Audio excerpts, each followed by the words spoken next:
Hey guys, it's Bob West. Today I'd like to walk you through some more of my favorite moments in Supernatural.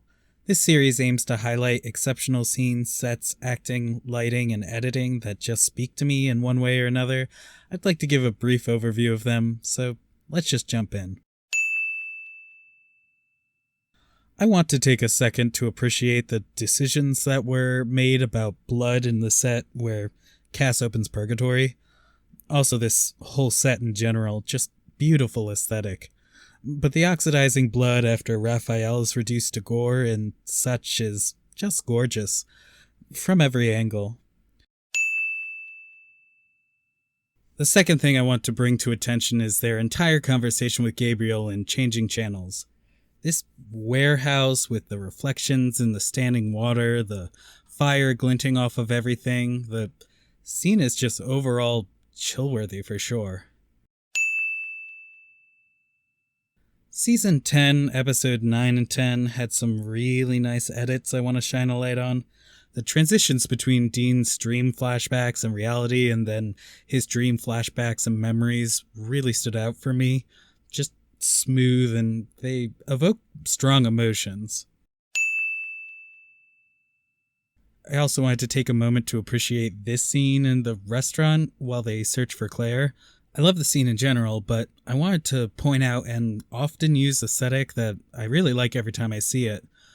A lot of shows employ two characters, often with gay subtext or tension, even if in Fourth Man Out it was slight and later disproven. But they'll take these two guys and put them at a table eating, and instead of across the table from each other, they'll be next to each other at a, squared setting. Aesthetically, I think it works well, and every time I see it, I smile. Don't get me wrong, I love any time two characters sit down and talk over food. It seems natural and relatable, but that particular seating arrangement just speaks to me. A moment of acting I'd like to shine a light on. Metatron is a grade A bag of shit, but he has a lot of depth to him. His plea to God on behalf of humanity really stands out to me. It's perfectly delivered. Curtis Armstrong is already a strong actor, and I think he brings so much to his portrayal of Metatron, but this moment is just perfect. It wasn't just the saps on Earth who were praying to you. The angels prayed too. And so did I, every day. I know. You want to write the best-selling autobiography of all time? You explain to me. Tell me why you abandoned me. Us. Because you disappointed me. You all disappointed me. I know I'm a disappointment, but you're wrong about humanity. They are your greatest creation because they're better than you are. Sure, they're weak and they cheat and steal and destroy and disappoint, but they also give and create, and they sing and dance and love. And above all, they never give up.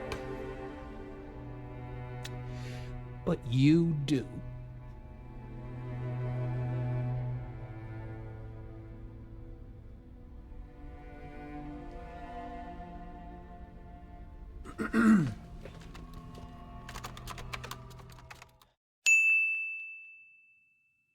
Then the more medical nerd side of me would like to shine a light on Game Night's handling of Sam's head injury. Supernatural does like bashing their heads in a lot. Sam in particular. They're lucky they so often get zapped back to factory settings by supernatural beings, or the show would just end up following their debilitating struggle with CTE. But the rapid decline of Sam as his brain swells following the incident is pretty good, and the mode of injury is pretty consistent with the outcome. Not to mention just Jared and Jensen's acting during the scenes. And then, I'd like to take a second to appreciate the camera work following Sam and Dean in Lost and Found. Jensen has talked a bit about this at conventions, about the crane rig on the crew stunt car that was driving next to the Impala. So that very first day of filming, we shot that driving scene, and I knew that they'd used a lot of, there's this thing, there's an automobile that they've converted into a fully functioning camera mobile, essentially, where there's a crane on the top of it. And they used this a lot for Deadpool when they shot that in Vancouver. So I knew it existed, but we'd never worked with it on our show.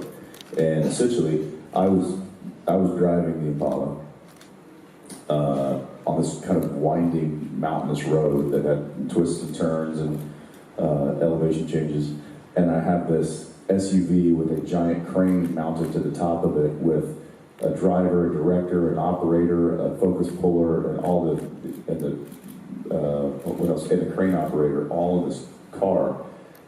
And these guys are so good, they're stunt drivers, that as I was cruising along, they're coming within inches of my car. And the camera actually came, at one point, the lens was in the window.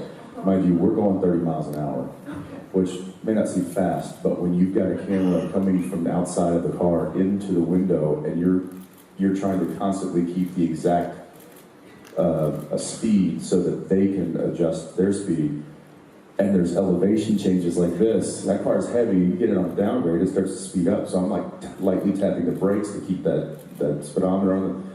And it was like, I was sweating bullets. And it's superb. It really came out wonderfully. Very quick last one, the God rays behind Cass and Dean when they're in the home stretch towards finding the way out of Purgatory. Mwah. Wonderful. And that's going to do it for this one. I have a part 3 already broken down, so a couple of weeks we'll be back here. There are so many good and beautiful moments in this show, and I really do hope to one day touch on them all.